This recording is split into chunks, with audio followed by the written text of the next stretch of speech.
What is a woman? I support all women. But what is a woman? A woman is whoever believes that they are a woman on the inside. So if I believe I'm a woman, does that mean I'm a woman? Yes, it does. Even though I have a... Women have uteruses. Goodbye. But what's the definition? Easy? A woman is a person that calls herself a woman. Okay. And it's as simple as that? Yep. A woman is kind of more like a shadow. It's more defined by the individual who owns it. Hello everyone, I have a video from Charlie where he faces a confrontation from a particular student. The way it plays out and concludes is surprising. I'll give you my thoughts along the way. Let's watch it together. So there should be two genders. Correct.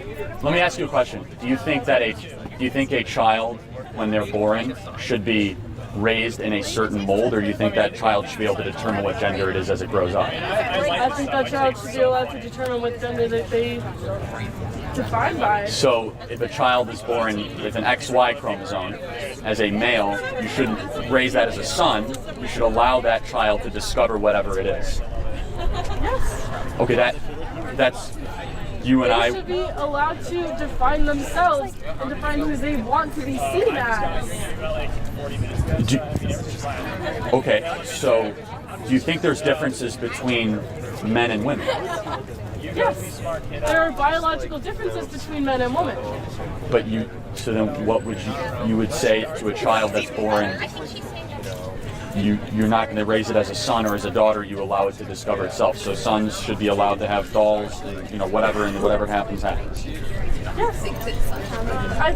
Are you saying that men should not be allowed to have Barbie dolls? I did not say that whatsoever, but I'm saying there's certain character attributes and traits of how young men should be raised and how young ladies should be raised. You are defining that women should be raised in one way and men should be raised in another. Without a shadow of a doubt, yes. Men should have to restrain themselves from the physical proclivity. Men should to be gentlemen, to never use force unless absolutely necessary. Men should have to mature over a long period of time, to not indulge in their Darwinian proclivity to hurt, to harm, to hunt.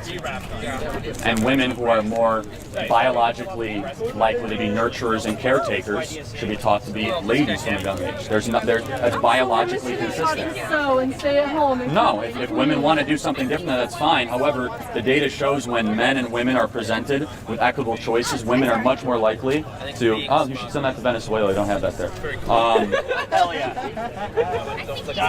When men and women around ages 6 to 18 are given the option of what kind of majors they want to study, women tend to go towards early childhood education, nursing, so on and so forth, and men tend to go towards business and finance. Men and women have biological differences. The world may reject truth, but we must remain steadfast in our commitment to it. Telling the truth is not an act of hatred, but it's an act of courage and faith, ladies and gentlemen. We speak truth in love, not to harm, but to bring understanding, healing, and light to the darkness. Yes, we do. Even in the face of opposition, we can trust that God is with us and He will give us the strength to stand firm. Why these people just want to be listened to but are not willing to listen? In reality, they are not asking for acceptance. No, they are not. They are demanding and forcing their sexuality on others as the primary focus. But under the guise of having superior, higher moral standards, they're expecting the government to impose laws to enforce their views. You see? And usually acceptance by society requires a level of assimilation to the accepted norms, not pointing out your differences, criticizing others who disagree with you, then expecting to be embraced by them. It doesn't make sense. Because of the way that they were raised. No, that you and I completely disagree. It's because of the DNA chromosomal structure that is inherent in who they are. Then why would you have to mold them? I'll take one. Sorry, girl. Wait, what is the toilet? If they're just naturally, Where's if that's naturally just gonna happen, why would you they have a predisposition towards a certain behavioral pattern, but goodness must be taught. Well, goodness must be taught. Goodness is Well, no, I mean, people are broken by nature. You must teach a child to stop crying or to stop lying or to People stop are broken manipulating. by nature? Yes. So are you going by the religious aspects that Of original sin, yes, because data supports it. And, I mean, child So is psychology. this a religious thing? No, I am an evangelical Christian if you want to ask me, but it's a purely secular argument. Okay, but by stating the argument that people are born in sin, then that is a religious argument that is outside of politics, and politics and religion should be separated. Again, so you asked, is it an original sin argument? Yes. People are predisposed towards doing bad by their nature. Why do we have to teach kids to stop crying? What science backs that up? Child psychology. Jordan Peterson. You laughed? Yeah, one of the most noted. He published. Yeah, he taught at Harvard. He taught at some of the top schools across the world, and now he's being ostracized because he talks that men and women are different, which is now a radical notion in our university system. Men are better at some things than women, and women are better at some things than men. What things are men better at? Lifting heavy objects. Women are better caretakers and nurturers. Women are more organized. Women mature earlier. Dude, I'm a way better nurturer than my sister. I work with kids, holy shit. There are always exceptions to the rule, but the rule exists for a reason. So the top. There cannot be exceptions to a rule because the rule doesn't exist. No, that's not the case. You have the rule, which is a generally true on the aggregate, but you always have things that are outliers to the data trend. Always.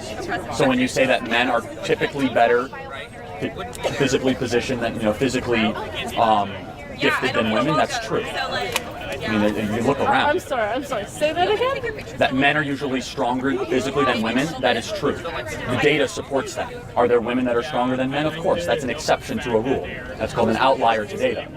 How is that naturally better? Like, I'm not saying better. I'm not saying one sex or gender is better than the other. They're different. I can see your point. I can see that men do have more testosterone. Oh, okay, so that's what I'm saying. So there's differences. Yes, but Therefore, men are better at certain things than women, and women are better at certain things than men. That's the problem with a lot of kids nowadays. They tend to form their opinions based on far-left media and liberal ideology without fully considering a wide range of perspectives or even critically analyzing the information they are exposed to. It's alarming how many young people today are heavily influenced by media outlets. It's very shocking, ladies and gentlemen.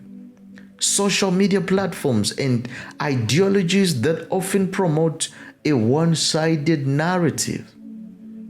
How sad is that? Rather than encouraging independent thought, these sources frequently present a narrow, filtered version of reality. And ultimately, many kids are observing these messages without questioning their accuracy or even motives. I want you to acknowledge this. I don't know if you do or not. That, like, for example, you asked why black people aren't, like, the reason why there's not as many black people in universities is because they're not applying. But then we have to see as, like, why are they not applying? So I feel like they lack, like, minorities in this country lack a lot of resources. Like, it's definitely possible. Like, we've seen it happen. Like, I mean, that's why I'm here, right? But it's not as easy as it is for, like, some white people. And I just want that, like, acknowledgement, because it seems as though it's like we're saying everybody starts off at the same pace and there's no... I love your question. I'm really glad you're here. Can I ask you 3 quick questions? You graduated high school, right? You don't yet have a kid, I'm guessing? Okay. And do you have a job of some sort? Okay. So you, based on those 3 great choices, are nearly guaranteed to not live in poverty in America. Okay. That has nothing to do with skin color. That has nothing to do with racism. You are a person of color that has overcome what you believe to be a systemic racist environment by making good choices. You are an example of why America is the greatest country in the history of the world. Imagine an America without religion, a country where the guiding principles of faith, which have shaped much of its moral and ethical framework, no longer hold sway. Just imagine, in such a society, every individual operates based on their own personal moral code, and the very foundation that has long helped to define right from wrong is fragmented into countless subjective viewpoints. Ladies and gentlemen, when we throw away God, everything turns into chaos. When we try to replace God with science or with whatever, everything turns into chaos.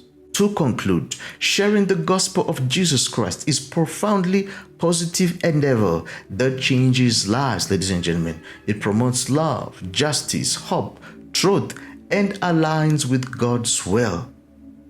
It provides eternal meaning and deep joy to those who receive it.